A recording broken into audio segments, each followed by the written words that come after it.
मैं डॉक्टर भामा अग्रवाल आपके अपने यूट्यूब चैनल पर आपका स्वागत करती हूँ, अभिनंदन करती हूँ।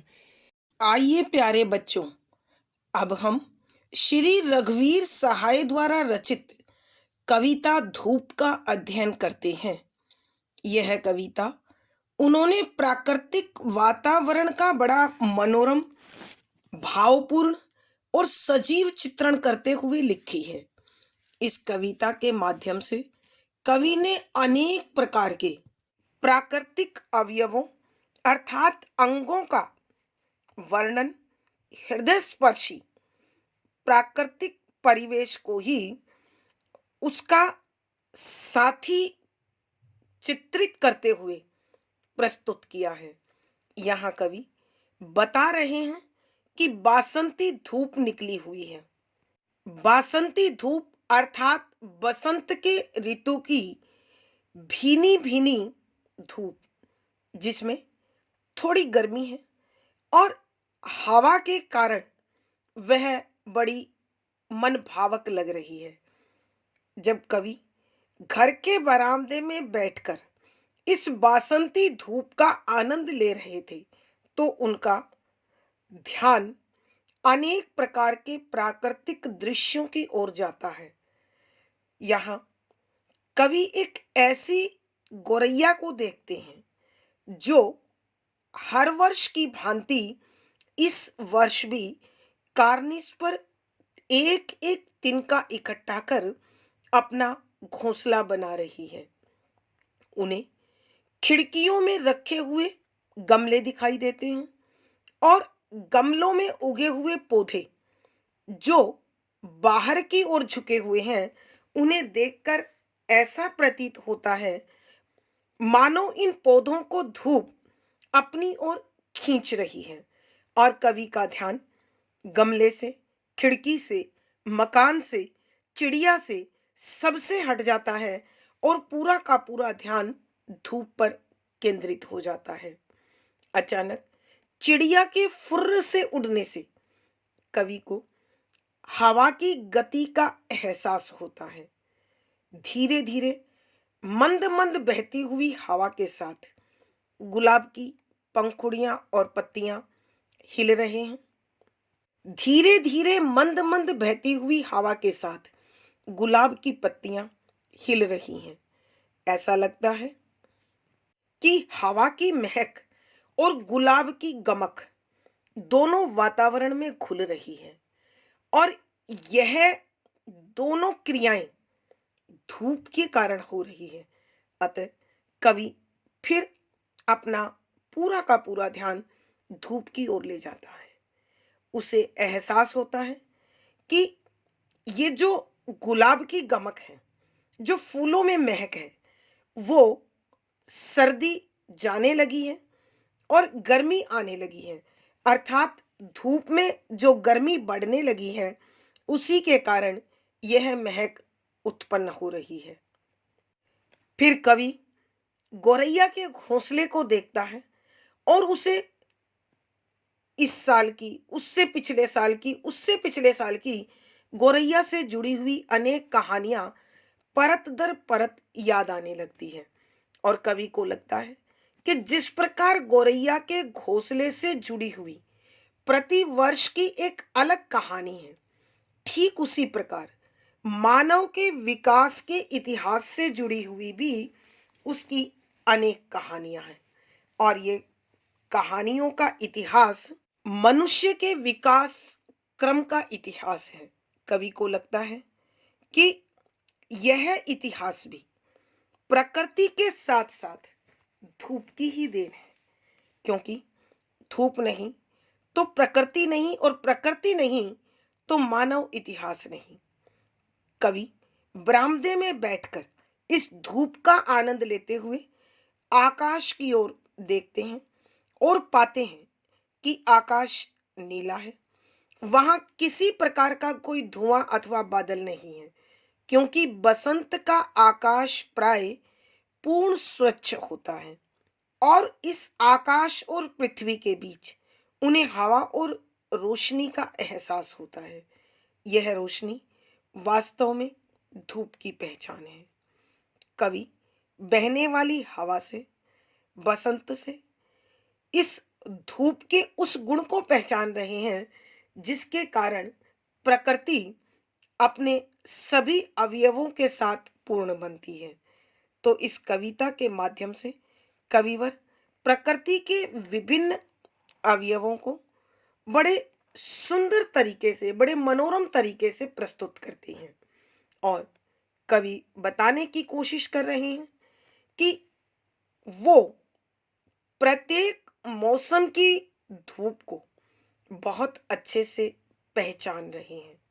तो आइए बच्चों, अब कवि की धूप से पहचान किस प्रकार है, वो उसे कैसे अनुभव करते हैं, इन कविता के पदों के माध्यम से हम समझते हैं। पद संख्या 4। और तिनका लेने फुर्र से उड़ जाती है चिड़िया।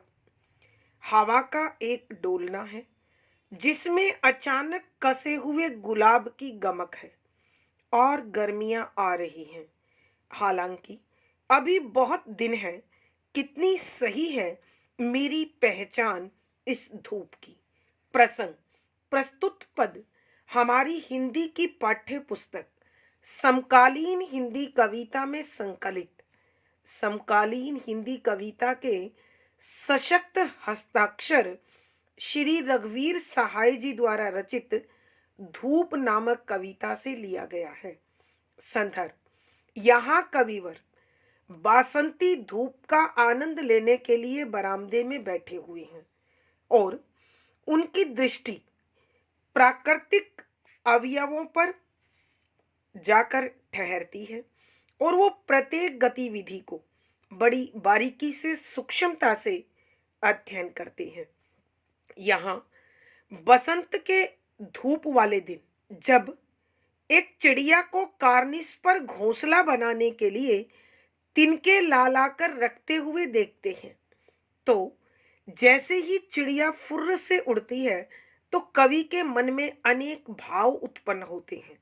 उन्हीं भावों को चित्रित करते हुए कविवर लिखते हैं कि व्याख्या शब्दों के अर्थ आवश्यकता के अनुसार और तथा तिनका तिनका लेने लेने के लिए फुर्र तेजी से उड़ जाती है चिड़िया कि चिड़िया उड़ जाती है। हवा का एक डोलना है कि जो चिड़िया के उड़ने की गति है कवि को महसूस होती है।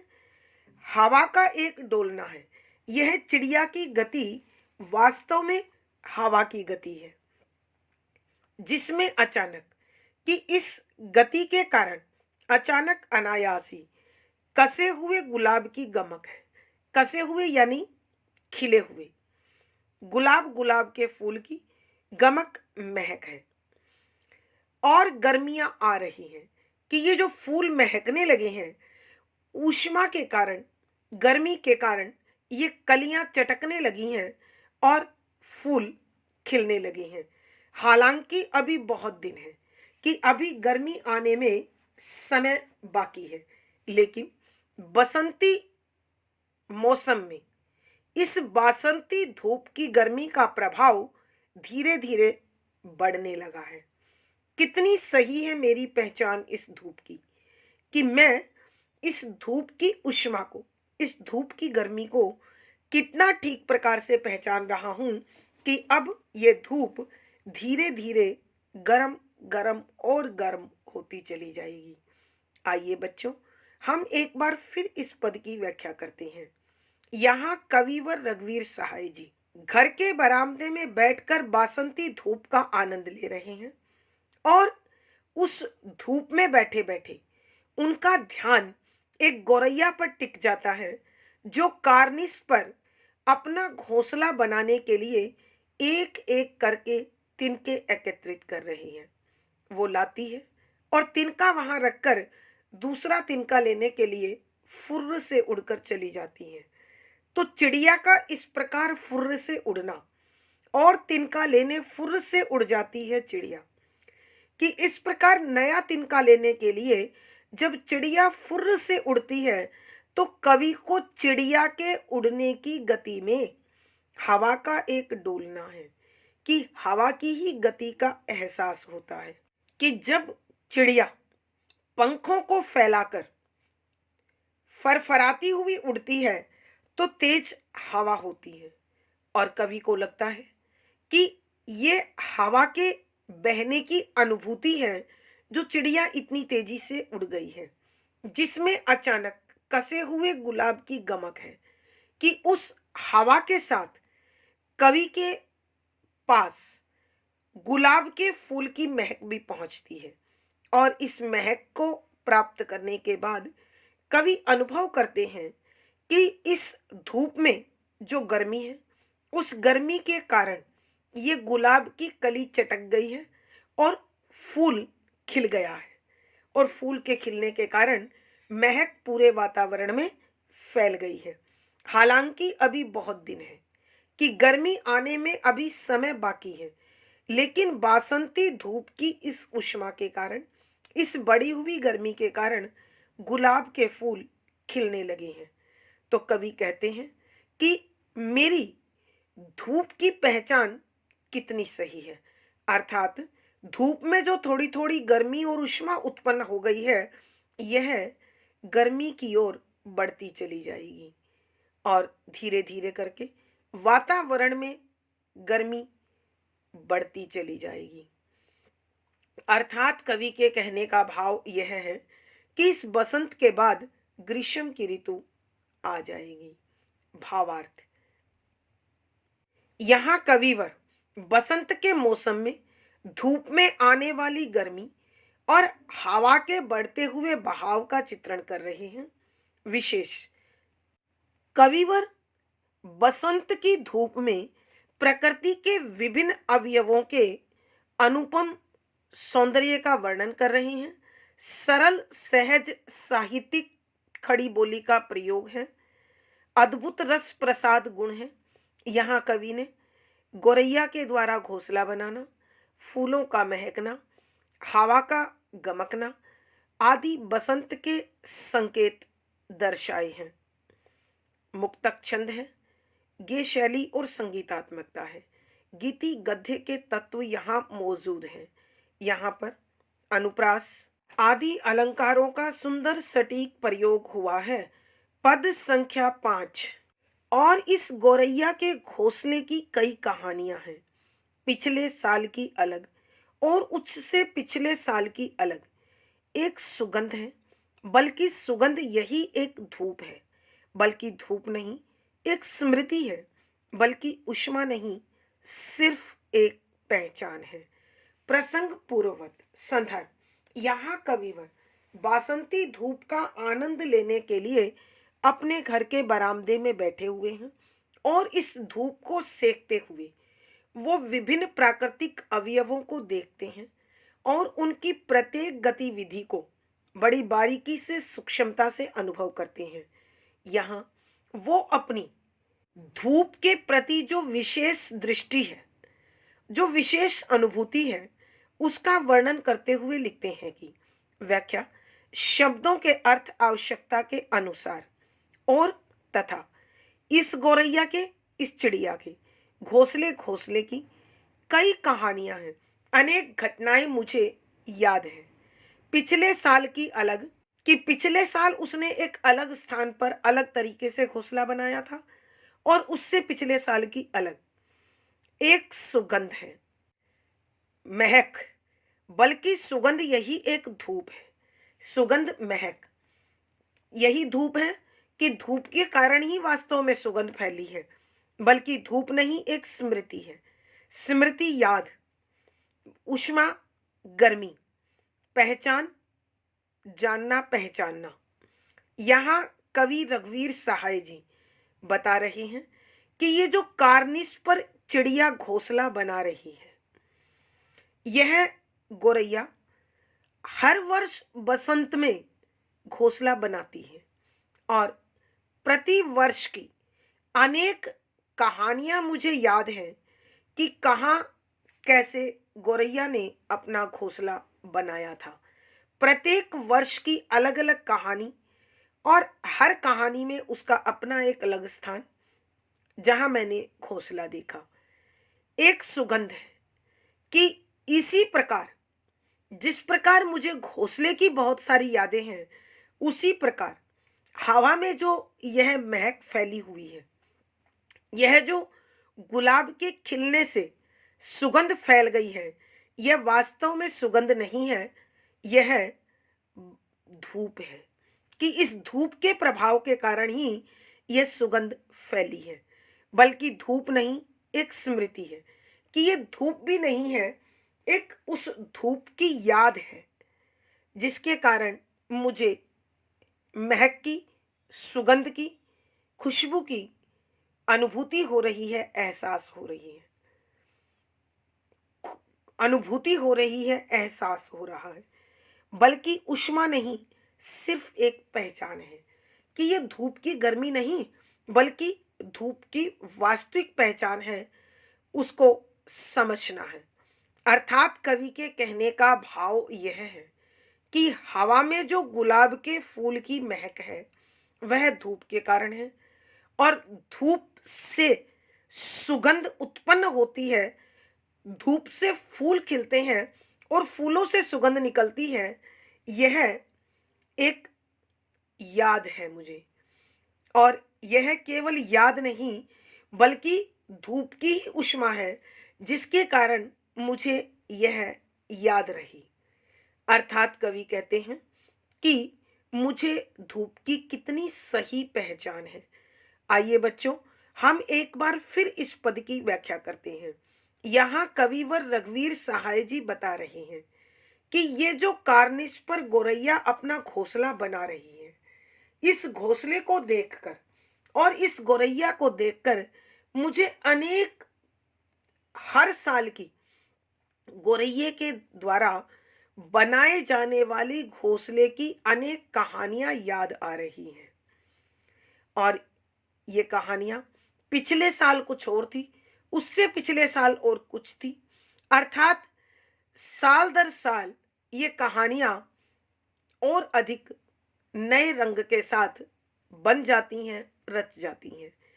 एक सुगंध है कि तभी कवि को हवा में फैली हुई महक गुलाब की सुगंध का एहसास होता है। और कवि कहते हैं कि यह गुलाब की सुगंध नहीं, बल्कि इस बासंती धूप का फैलाव है, धूप का असर है। और बल्कि यह धूप भी नहीं है, बल्कि धूप की एक याद है कि धूप के कारण फूल खिलते हैं और फूलों के खिलने के कारण महक फैलती है। बल्कि ऊष्मा नहीं, कि ये धूप की ऊष्मा नहीं है, वास्तव में धूप की पहचान है। कि धूप अपने अस्तित्व की पहचान इस प्रकार फूलों को महकाकर, हवा को महकाकर देती है। अर्थात कवि के कहने का भाव यह है कि जब वातावरण में धूप फैलती है, तो इस धूप के साथ अनेक प्रकार के प्राकृतिक परिवर्तन अपना अपना स्वरूप लेकर खिलते हैं, निखरते हैं और मानव समाज को, जीव समाज को प्रभावित करते हैं। भावार्थ, कवि के कहने का भाव यह है कि प्रकृति अपने नए रंग रूप में ढलकर एक विशेष सौंदर्य को उत्पन्न करती है। विशेष, यहाँ कवि ने प्राकृतिक अवयवों के सौंदर्य का बड़ा मनमोहक चित्रण किया है। सरल, सहज, परवाहमयी खड़ी बोली का प्रयोग है। अद्भुत रस प्रसाद गुण है। मुक्तक छंद गे शैली बनी हुई है। गीति गद्य के सभी तत्व यहाँ मौजूद हैं। यहाँ अनुप्रास, स्मरण, वक्रोक्ति आदि अलंकारों का सुंदर सटीक प्रयोग हुआ है। पद संख्या 6, हल्की सी हवा है और एक बहुत बड़ा आसमान है और वह नीला है और उसमें धुआं नहीं है, न किसी तरह का बादल है, और एक हल्की सी हवा है और रोशनी है। और यह धूप है जिसे मैंने पहचान लिया है। और इस धूप से भरा हुआ बाहर एक बहुत बड़ा नीला आसमान है और इस बरामदे में धूप और हल्की सी हवा और एक बसंत। प्रसंग पूर्ववत संदर्भ। यहाँ कवि घर के बरामदे में बैठकर बासंती धूप का आनंद ले रहे हैं और प्रकृति में पल पल बदलते हुए प्रत्येक अवयव के नए रंग को, नए रूप को, नए स्वरूप को देख रहे हैं और उसकी प्रत्येक गतिविधि का सूक्ष्म मूल्यांकन साथ साथ करते जाते हैं। यहाँ कवि ने धूप के कारण जो प्राकृतिक बदलाव हो रहे हैं उनका वर्णन करते हुए लिखा है कि व्याख्या, शब्दों के अर्थ आवश्यकता के अनुसार हल्की सी हवा है। हवा, पवन।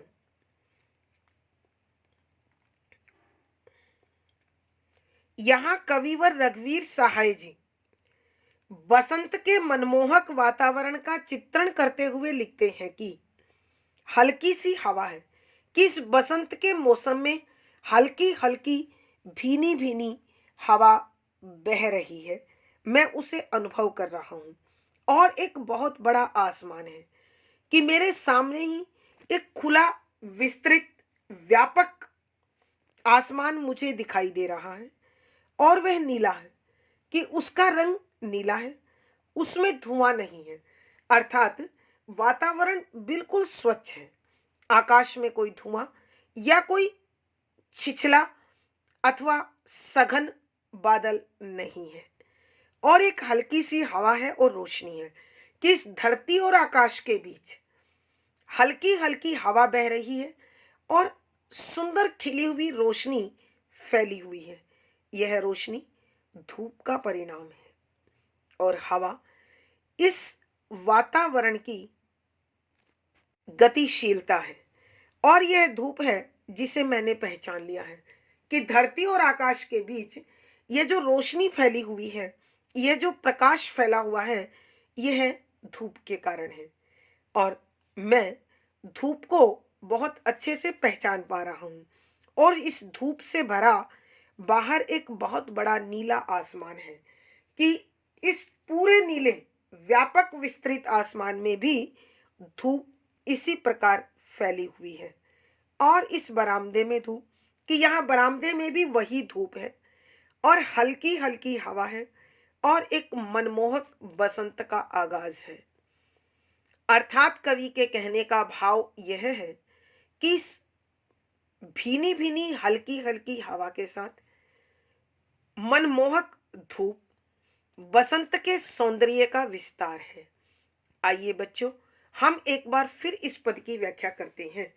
यहाँ कविवर रघुवीर सहाय जी बता रहे हैं कि जिस बरामदे में बैठकर वो बासंती धूप का आनंद ले रहे हैं, वहां हल्की हल्की भीनी भीनी हवा भी चल रही है और उन्हें एक बहुत बड़ा, विस्तृत, व्यापक, फैला हुआ आकाश दिखाई दे रहा है।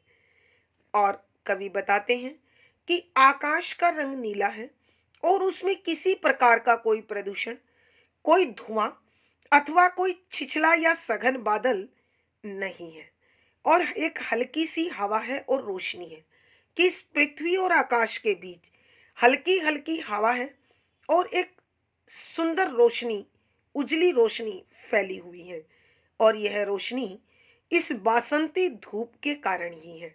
देखो, मैंने धूप को कितने अच्छे से पहचान लिया है और इस धूप से भरा हुआ बाहर एक बहुत बड़ा नीला आसमान है कि जो धूप मेरे आसपास बरामदे में फैली हुई है, उसी धूप से भरा हुआ बाहर विस्तृत, व्यापक, फैला हुआ नीला आकाश है। और इस बरामदे में धूप है, हल्की सी हवा और एक बसंत कि इस बरामदे में भी जो धूप फैली हुई है वह उस खुले नीले आसमान से ही आई है, उस खुले नीले आसमान से ही आई है। और यहाँ धरती और आकाश के बीच यह हल्की हल्की मोहक हवा बह रही है और यह सब बसंत के कारण अनुभूतियां हो रही हैं। अर्थात कवि के कहने का भाव यह है कि बसंत ऋतु के आने के कारण सारे वातावरण में हल्की हल्की मधुर हवा बह रही है और एक उजली रोशनी फैली हुई है और यह उजली रोशनी इस धूप का ही परिणाम है, धूप की ही पहचान है। भावार्थ: कवि के कहने का भाव यह है कि बसंत ऋतु के आने के कारण प्रकृति अपने यौवन पर है, पूर्ण स्वच्छ, निर्मल और खिली हुई है। विशेष: यहाँ कवि ने बसंत की ऋतु की मोहक धूप और हल्की हवा का वर्णन किया है। सरल, सहज, परवामयी खड़ी बोली का प्रयोग है। अद्भुत रस प्रसाद गुण है। मुक्तक, छंद, गेय शैली, गीति, गद्य के सभी तत्व मौजूद हैं। यहाँ पर अनुप्रास, उपमा, उल्लेख, कारण आदि अलंकारों का सुंदर सटीक प्रयोग हुआ है। आज की कक्षा में प्यारे बच्चों इतना ही। अगली वीडियो में फिर मुलाकात होगी। पिछली वीडियो का लिंक डिस्क्रिप्शन बॉक्स में मिल जाएगा। आशा है पढ़ा गया विषय आपको समझ में आया होगा। अपने भाव व विचार कमेंट बॉक्स में लिखें। वीडियो को लाइक करें, शेयर करें और चैनल सब्सक्राइब करें। आपका दिन और जीवन मंगलमय हो, इसी शुभकामना के साथ आभार, धन्यवाद।